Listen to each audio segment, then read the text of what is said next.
Okay, good day students. So let's talk about chapter 6 today, about money and the financial markets and interest rates. So this is a very important chapter in the economy. Why?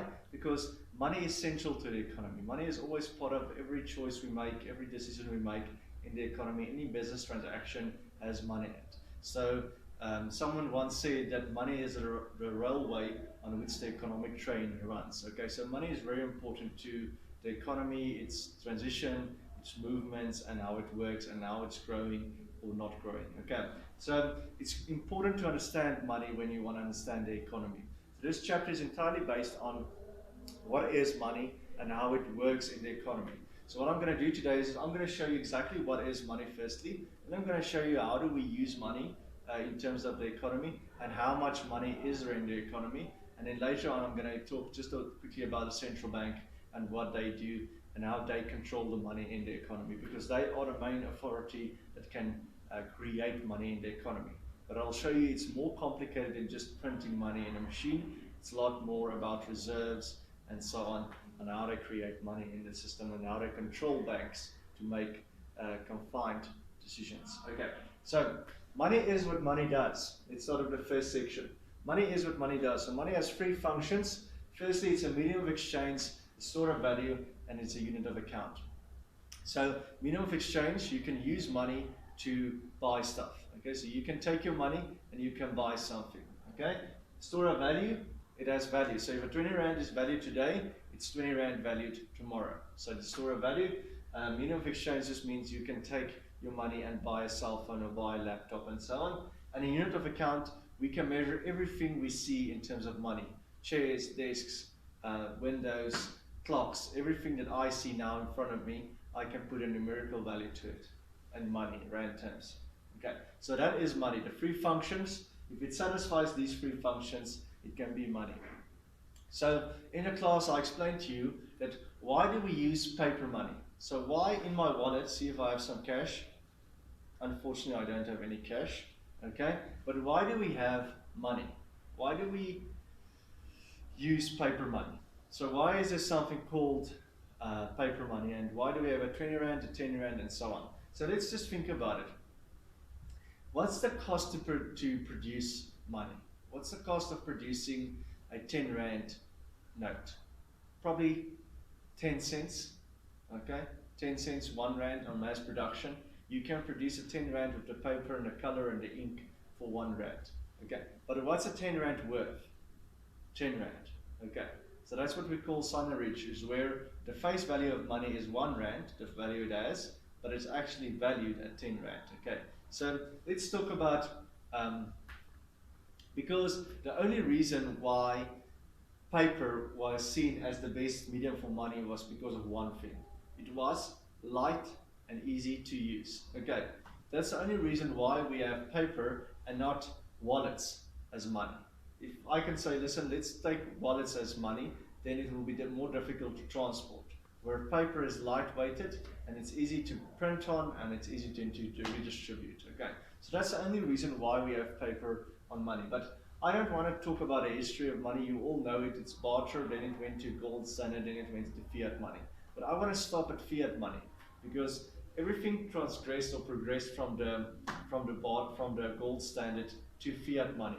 Now, fiat money is money by faith. Okay, that's very important to understand. Money by faith, meaning we all believe in the money system in South Africa. We all believe that if I hold up a 20 Rand note in front of you, you believe that's 20 Rand worth. Okay, so you believe that that 20 Rand has value, so you can go and buy something. If nobody believed that that 20 Rand is value, it will have no value. Just take an example, write 20 Rand on a piece of paper and give it to someone and say, listen, I want to buy a cool drink. See if they accept it. If they don't accept it, why don't they? Because that 20 Rand is the same as the one that you use in your wallet, exactly the same weights, so maybe the same value because you written on that 20 Rand is written 20 on that one, so what's the difference? People believe in the one and people don't believe in the one you've written, okay?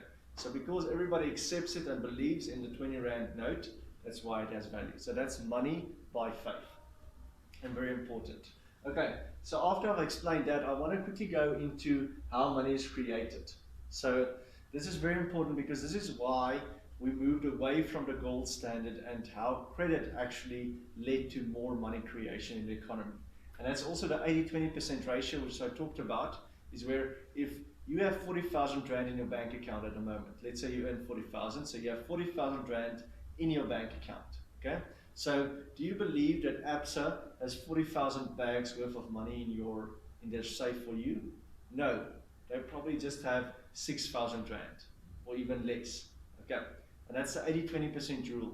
The 80-20% rule is if everybody in the world now goes to their banks and wants to get their physical cash back, all the money they have in the banks, then only 20% of the people will actually get money. The other 80% will get nothing. Why? Because money is here, but the amount of cash in circulation or existence is here. You understand? And what is this gap? This gap is credit. Credit has created that meant that cash can't keep up with the money creation in the economy. That's why only 20% of the people will get back all their cash. And that's also the reason why if you have 40,000 Rand in a bank account, there's not 40,000 Rand worth of bags lying in a vault somewhere like in the movies. So let's see how that worked from the beginning. Let's take person A. Person A goes to the bank and he takes his 100 Rand and he puts the 100 Rand in a bank, the only bank in town. The bank decides, okay, we have his 100 Rand, person A's 100 Rand, but let's borrow out his 100 Rand to someone else that wants money, because there's always someone who wants to borrow money. So they borrow it out to someone else. That someone else will go and take his 100 Rand and buy something. Let's say he buys a pizza for 100 Rand. Okay, so he goes and buys a nice Domino pizza for 100 Rand. The pizza owner, or the pizza store owner, Domino store owner, will then go and take his 100 Rand and put it in his bank account. Okay, so the pizza store owner will take the 100 Rand and he will give it to his bank, which is the only bank in town. So that bank now has 200 Rand worth of money, not just 100. So you can see this like this: 100 Rand physical, but then they borrowed it out to someone. That someone else bought something, and the owner of that thing then put it in his bank account, and suddenly the bank created 200 Rand worth of money from the 100 Rand. And this process then goes on. They take the 100 Rand from B, lend it out to someone, that someone else buys something, and then person C deposits the bank 100 Rand, and so it goes on for infinity. So money created from the 100 Rand can be infinite, okay, if the bank just keeps on giving out. So this is the 80-20% rule, is meaning that only one of these three people can get the 100 Rand, probably person A. But person B and C, there's no physical money for them. It's just a system depending on faith and how the banks just created credit with this system from the deposits. Okay, so that's very important to understand. So what restricts this bank? What can restrict a bank from giving out too much money and circulating the money too much? Now this is called reserve requirement. Remember, if you put money in a bank account, let's take the 100 Rand person A put in a bank account. Let's say you want to go to the bank and withdraw it from the ATM. Then there needs to be some money for you to withdraw. So you want to withdraw 20 Rand. So the banks needs to keep a certain amount of reserves in their bank accounts or physical money for you to go and withdraw. Okay, so that's very important. And we call that reserve requirement. The bank needs to keep, let's say, 20% of their money in reserves. So yes, you can give me, the banks can take a deposit of 100 Rand and give it out, but I cannot give out the entire 100 Rand. They need to keep 20 Rand as a reserve in case the person A wants to go back and withdraw some money. So let's look at it again, the example. Person A gives the 100 Rand to the bank. The bank needs to keep 20 Rand in reserve because that's 20% of the 100, and they can only give out 80 Rand. That someone else now can only borrow 80 Rand, which he buys a cheaper pizza maybe at the Domino's pizza place. If he buys the cheaper pizza, the pizza owner now deposits his 80 Rand in his bank account, his own bank account, and the bank only has 80 Rand from the 100 Rand created.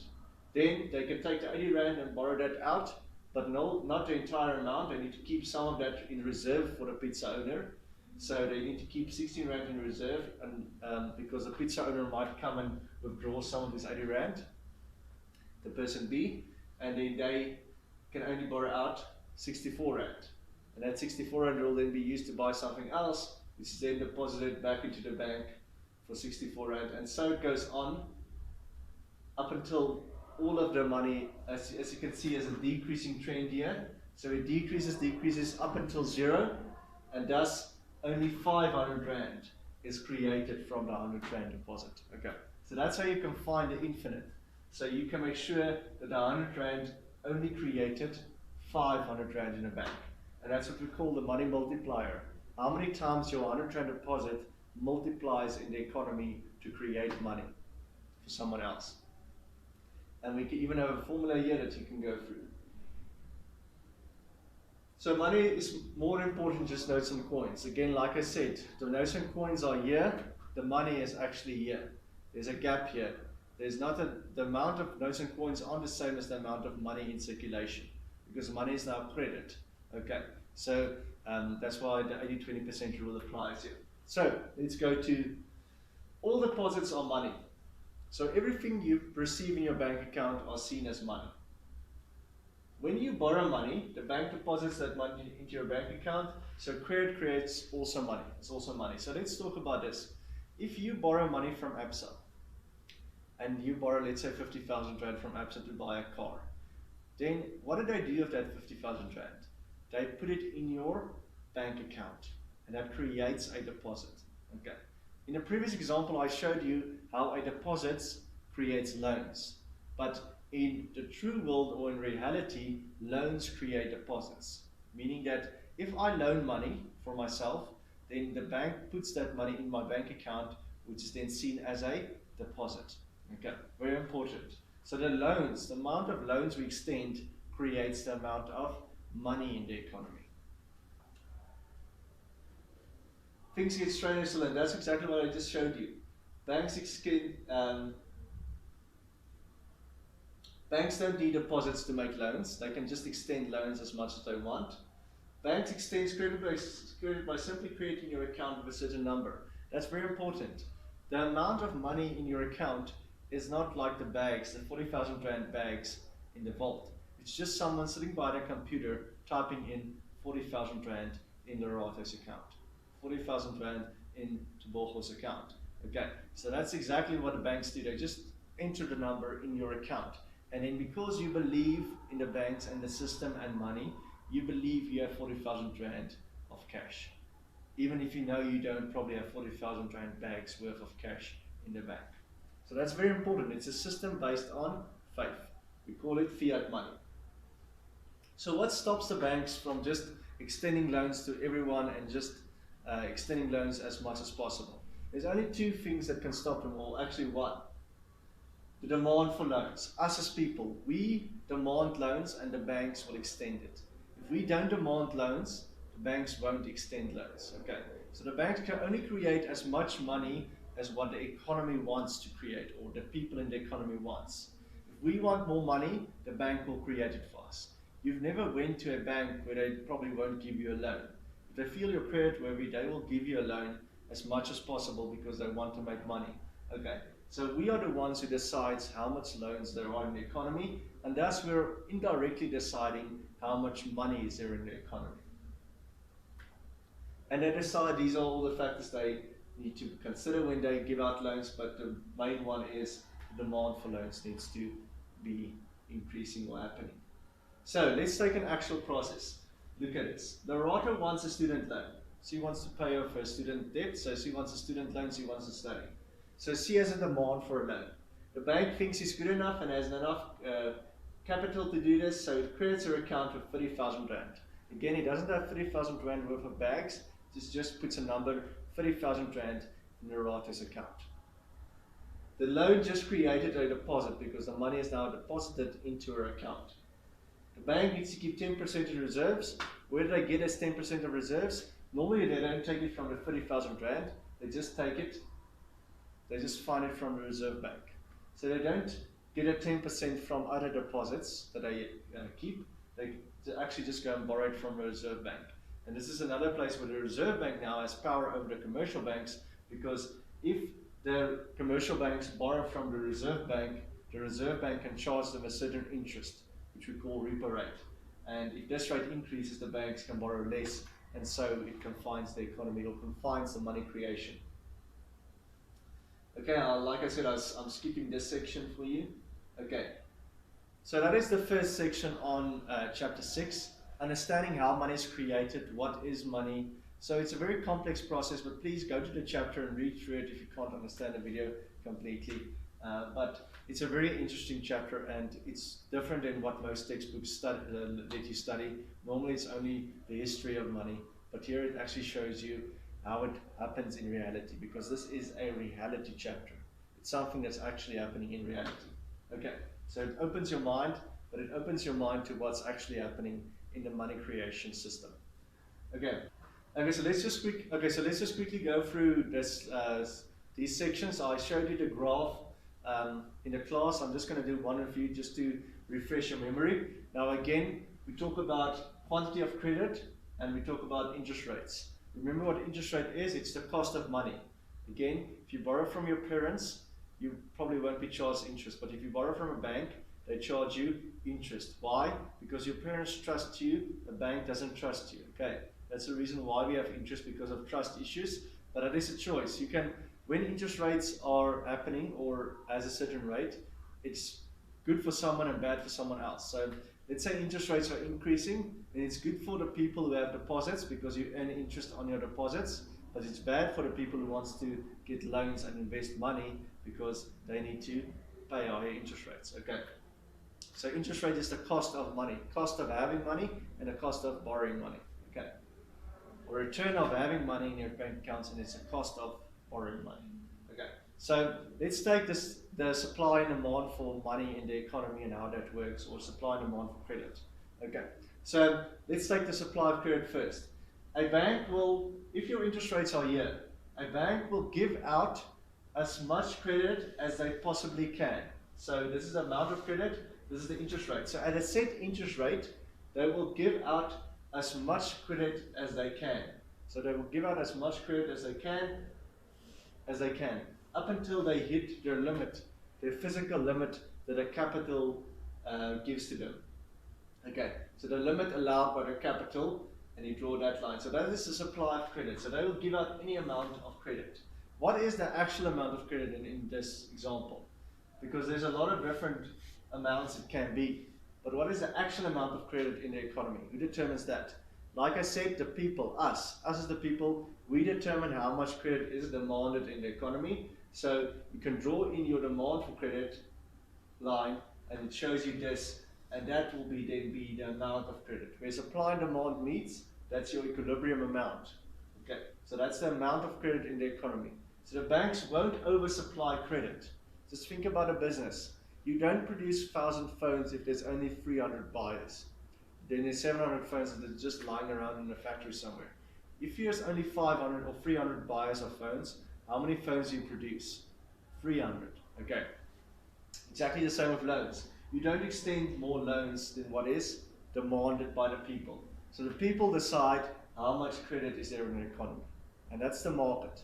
The demand decides what is supplied. Okay. Now, there's someone else that has also power to influence this, and we call them the central bank. The Reserve Bank, South Africa's Reserve Bank is South Africa's central bank, and they can actually influence the economy also.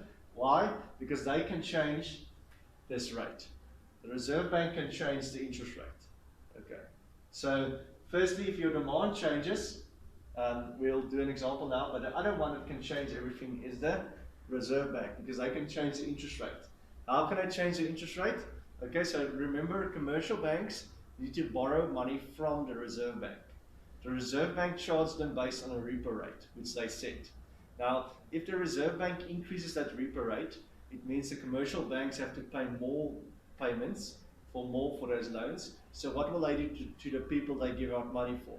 They will also increase their rates, which is the prime rate.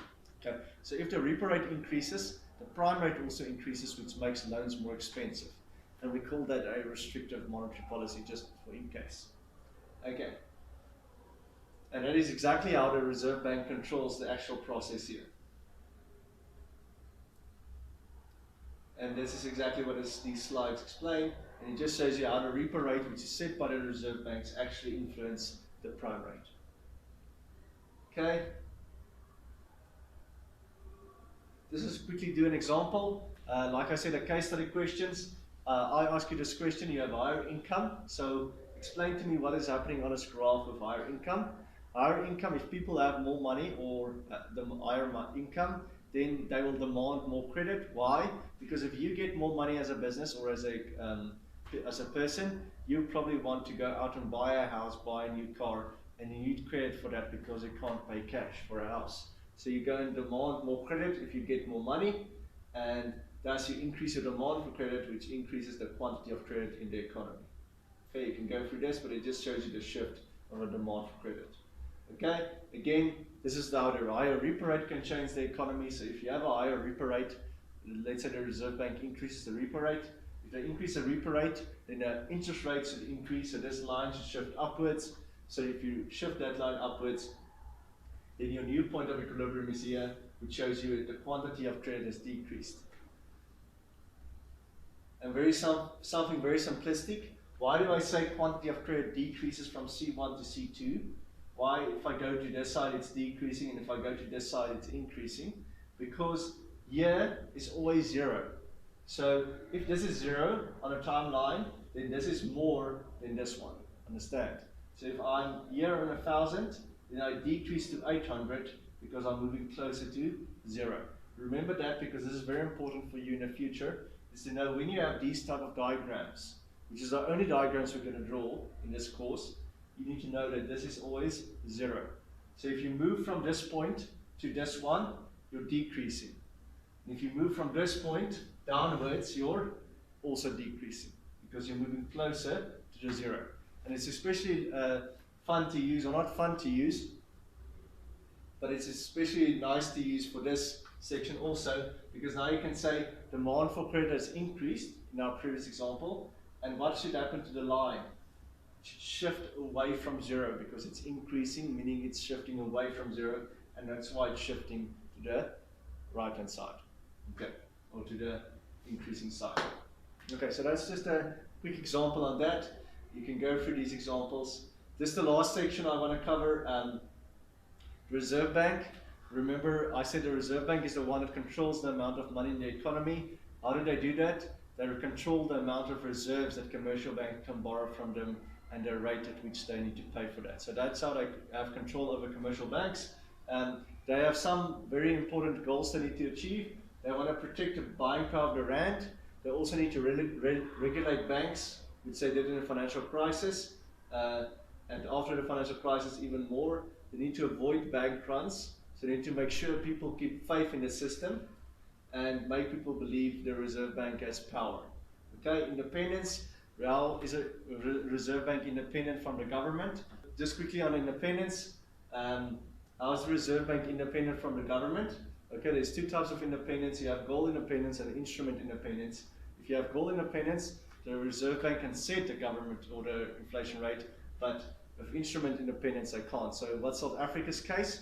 The South African Reserve Bank can't set their independence, so we are not goal independent because the government sets the Reserve Bank's target of 3 to 6%, but they are instrument independent. They can use any tools they want to use to do that. Just quickly, the last thing, they have 3 tools they normally use, which is the repo rate, I already explained to you, reserve requirement, which I already explained to you, and open market operations. Open market operations, so I just quickly want to explain to you. Let's take a government bond. Okay, see, this is a government bond. Now, a government bond is just a piece of paper which entitles you to money. So if I write 1,000 here and I give it to you, then you give me 1,000 rand, and I tell you, okay, later on I will buy that back and give you the 1,000 rand back. So just go and research on what is a government bond, but that's exactly what the reserve banks have. They have government bonds that they can give out to their commercial banks. So if let's say you're the commercial bank and I'm the central bank, I take this government bond and I sell it to you for, let's say, R1 million. What do you give me? You give me R1 million and I give you this piece of paper or this plastic. And I tell you, listen, I will buy this back from you later. What did I do in that process? I reduced the amount of money in the economy because I took your R1 million and I'm keeping it now for a while, and you only have this piece of paper that entitles you to that million. But you can't loan that out. So that's the reason why the way that I actually reduced the money. Repo rate, reserve requirement, they normally work in the same direction. If you increase either one of them, it's restrictive. If you decrease either one of them, it's expansionary monetary policy.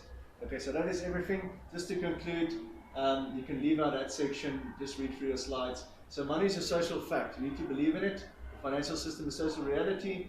Financial crises are caused by loss of faith in this reality, and central banks are the priests. Okay, so to keep faith in this reality. So understand what is money, how it works, and how much money is actually generated in the economy, and what influences how much money is generated in the economy. But there's a lot of other things you need to know in chapter 6, so please make sure you study it by yourself also, and make sure you know it. Thank you very much. Enjoy that.